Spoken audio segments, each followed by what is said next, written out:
एक व्यक्ति तकरीबन 4 घंटा से एक पेड़ में बंधा हुआ था। उसके मुंह में कपड़ा ठुसा हुआ। तभी उसके सामने से 10 लोग गुजरते हैं और गुजरने के बाद वो उनसे कहते हैं कि तुम्हारे साथ जो भी हुआ है उसको एक बुरी सपना समझ करके भूल जाने में ही तुम्हें फायदा है। और अगर तुमने इस चीज़ों का विरोध किया, किसी को बताने का भी कोशिश किया, तो शायद तुम्हें पता होना चाहिए कि आयो दिन का धंधा ही हम लोगों का यही है। और फिर तुम्हारे साथ क्या होगा ये अंजाम तुम्हें भी नहीं पता। और ये कह करके वहाँ पे जो वो 10 लोग थे, वो 10 लोग वहाँ से निकल पड़ते हैं। और तभी उस व्यक्ति को छुड़ाने के लिए उसका जो पत्नी थी वो उसके पास पहुँचते हैं। और पहुँचने के बाद जैसे ही अपने पति के आंखों में आंख डालते तो पति फूट फूट करके रोने लगता है। और रोने के बाद वो कहता है कि शायद मुझे अब इस दुनिया में जिंदा रहने में कोई फायदा नहीं।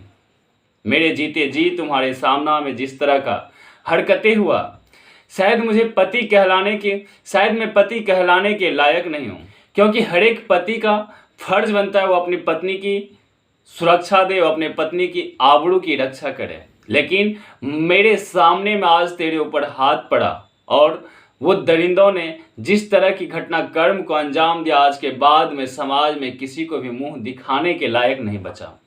अब ये बात जैसे बोलने के बाद पत्नी जैसे इस बातों को सुनती है तो सुनने के बाद वो फिर रोती है, बिलखती है। और फिर वो अपने पति को कहते हैं इसमें आपका कोई दोष नहीं, दोष तो उन सारे भेड़ियों का है जो एक अकेला इंसान की मजबूरी का फायदा उठाया और फिर उसने जिस तरह की घटना कर्म मेरे साथ किया, इससे शायद आप अगर समाज में किसी को ना ही बताएं, मैं आपको अपनी कसम देता हूं कि आज के बाद ये घटना कर्म के बारे में आपके जुबान से किसी के पास नहीं निकलना चाहिए। क्योंकि जो लोग भी इस चीज़ों के बारे में जानेंगे शायद आपको ताना देंगे और मुझे भी समाज में जीने में भी दिक्कत होगी। क्योंकि समाज की जो मानसिकता होती है, अगर लोगों की इस चीज़ों के बारे में पता चलेगा जो मेरे साथ आज क्या हुआ उसमें भी पति के सामने में, तो फिर लोग क्या सोचेंगे और क्या कहेंगे, समाज में हमारी इज्जत कुछ भी नहीं रहेगी।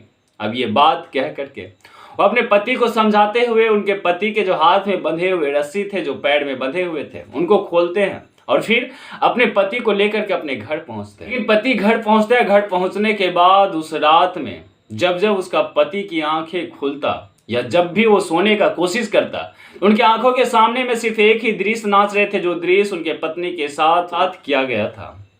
वो व्यक्ति सुबह होते होते अपने पत्नी को बोलता है कि मैं तुम्हारे कसम को तोड़ रहा हूं और तुम मेरे साथ चलो, मुझे एक एफआईआर दर्ज करवाना है, मुझे अब इज्जत और आबरू की कोई दिक्कत नहीं, लोग क्या कहेंगे इसके बारे में मुझे नहीं सुनना, लेकिन तुम्हारे साथ जिस दरिंदों ने इस तरह की घटना कर्म को अंजाम दिया उसे फांसी के तख्ते तक मुझे लेके जाना है। और अगर मैं ये नहीं कर पाऊँ तो धिक्कार है मुझे इस जिंदगी पे, मुझे एक मर्द जाति में पैदा लेने का कोई फायदा नहीं मिलेगा और ना ही मैं तुम्हारे पति कहलाने के लायक बचूंगा। तुम्हें मेरे साथ देना पड़ेगा और तुम मेरे साथ थाना चलो। और ये कह करके वो व्यक्ति अपनी पत्नी को लेकर के पास के थाना जाता और थाना जाने के बाद जब वो अपना आपबीती पूरा का पूरा थाना अध्यक्ष को बताते हैं तो वाकई में जो लोग भी उस व्यक्ति के घटनाक्रम को सुन रहे थे हैरान और परेशान हो रहे थे और उस लोगों पे धिक्कार कर रहे थे, उस लोगों पे भी तरह तरह के सवाल उठा रहे थे कि आखिर एक इंसान की इंसानियत क्या इतने भी गिर सकते हैं। आखिर समझते हैं क्या थी पूरी कहानी। राधे राधे, नमस्कार, सत श्री अकाल, मैं हूँ कोमल यादव। आज की जो सच्ची घटना, ये घटना है उत्तर प्रदेश का एक जिला पड़ता है मुजफ्फरनगर और वहीं का एक थाना पड़ता है नई मंडी चौकी। समय होता है 23 मार्च 2022 का। एक व्यक्ति अपनी पत्नी को लेकर के नई मंडी थाना चौकी पहुंचते हैं और थाना चौकी पहुंचने के बाद वहां के जो थाना अध्यक्ष थे उनको अपना पूरा आपाबीती अपने पत्नी के साथ उसको बताते हैं। शुरुआत में जब थाना अध्यक्ष इसकी आपाबीती को सुन रहे थे तो उन्हें भी लग रहा था कि हो सकता है कोई ना कोई ये मनगढ़ंत कहानी हो, इस पति पत्नी को किसी से कोई आवेश हुआ होगा, किसी से कोई लड़ाई झगड़े की कोई मामला होगा जिस कारण से वो उस पर आरोप लगा रहा है। लेकिन फिर जब ये मामला इंस्पेक्टर तक पहुंचा, जब इंस्पेक्टर ने इस पूरी कहानी को सुने और सुनने के बाद उन्हें विश्वास हो गया कहीं ना कहीं इस व्यक्ति के साथ गलत हुआ। भले ही ये कहानी गलत बता सकते हैं लेकिन इनकी आंखों, इनके ऊपर जो बीते हुए चीज हुए हैं वो गलत नहीं हो सकता। और इस चीज़ों पे वो भरोसा और विश्वास करके ये पूरा घटनाक्रम वहाँ के आईपीएस अधिकारी तक पहुँचे और फिर सारे लोग ने मिल करके जब इस पूरे घटनाक्रम के बारे में छानबीन किए, एक एक सच्चाई को लाने का कोशिश किया, तो वाकई में इसका को जानने के बाद सारे लोगों के पैरे के तले जमीन खिसक गए थे। दरअसल 22 मार्च 2022 के समय था, जिस रात ये पति पत्नी अपने पत्नी को लेकर के अपने मायके से अपने ससुराल आ रहे थे। तभी रास्ते में वो एक सुनसान जगह से गुजर रहे थे, जिसके आसपास जंगल भी कुछ है। उनकी गाड़ी की जो स्पीड थी तकरीबन 40। तभी अचानक से उसके पास 4 गाड़ी जो काफी तेजी से उनके तरफ बढ़ने लगता है और फिर उनके पास आकर के एक बार रुकता है। उस 4 गाड़ी पे तकरीबन 10 व्यक्ति बैठे हुए थे। अब 10 व्यक्ति उतरते हैं। उतरने के बाद उन पति पत्नी को बोलते हैं कि तुम लोग कहाँ जा रहे हैं। वो बताते हैं कि भैया ये मेरी पत्नी है और मैं अपनी पत्नी को लेकर के अपने घर जा रहा हूँ। मुझे रात हो गया, अगर मुझसे कोई गलती हुआ तो मुझे माफ कर दो, मैंने तो गाड़ी भी सही से चला के आ रहा। तभी जो वो 10 व्यक्ति थे उसमें से बोलते हैं कि तुमने तो कोई गलती नहीं किया, लेकिन हम लोगों का काम ही यही है और तुम्हारे साथ जो भी जेवर है, जो भी पैसे है, वो सारे मुझे दो और फिर तुम यहाँ से जाना। अब पति पत्नी भी इन 10 लोगों को देख करके डर जाते हैं। वो डरी सी सहमी से अपना जान बचाने के लिए अपने सारे जेवर उतारने लगते हैं। और तभी उसमें से जो वो 10 व्यक्ति थे उसमें से एक व्यक्ति कहता है कि आज मुझे इसका जेवर नहीं, आज इस महिला का कुछ और ही चाहिए। और फिर उस महिला को खींचते हुए, उसके पति को खींचते हुए जंगल की तरफ लेकर के जाने लगता है। और फिर उस सुनसान जगह पे पहुंचते हैं, जहां पे पहुंचने के बाद उसके पति को एक पेड़ के साथ बांधा जाता है। और फिर उस महिला के साथ 4 आरोपी ने मिल करके बारी बारी से दुष्कर्म करता है, जिसमें से मेन आरोपी जो था उसका नाम उस्मान होता है, दूसरा का नाम शाहरुख, तीसरा का नाम सावेद और चौथा का नाम आशुक होता है। और बाद बाकी जो उसमें से 6 लोग थे, वो सारे 6 लोग खड़े होकर के देख रहे थे, ना ही इन चारों का विरोध कर रहे थे, ना ही कुछ बताने का कोशिश कर रहे थे, ना ही स्थानीय थाना को फोन किए, ना ही हल्ला करने का कोशिश किए, बल्कि ये चारों जिस तरह का घटनाक्रम को अंजाम दे रहे थे, बेशर्ते खड़े होकर के वो उनका तमाशा देख रहे थे, उनका वीडियो बना रहे थे। पति पैर में बांधा हुआ बेबस रो रहा था, चिल्ला रहा था, रहम की भीख मांग रहा था कि मुझे छोड़ दो भैया, जो भी गलती हो, आप जो भी लेना है आप मुझसे छीन लो, ये गाड़ी भी ले लो, ये जेवर भी ले लो, अगर आप कहेंगे तो मैं और पैसा ला करके दे दूंगा, लेकिन मेरे पत्नी को छोड़ दो। उस्मान जो इसमें मुख्य आरोपी था, वो कहता है कि अगर तुम्हें आज जिंदा रहना है तो चुप ही रहने में तुम्हारी भलाई होगा। और फिर उनके पत्नी को भी कहता है अगर तुम चाहती हो कि तुम्हारे पति आज के बाद इस दुनिया में जिंदा नजर आए तो तुम्हें साफ विरोध नहीं करना है, और जो भी तुम्हारे साथ हो रहा है चुपचाप तुम्हें सहन करना पड़ेगा।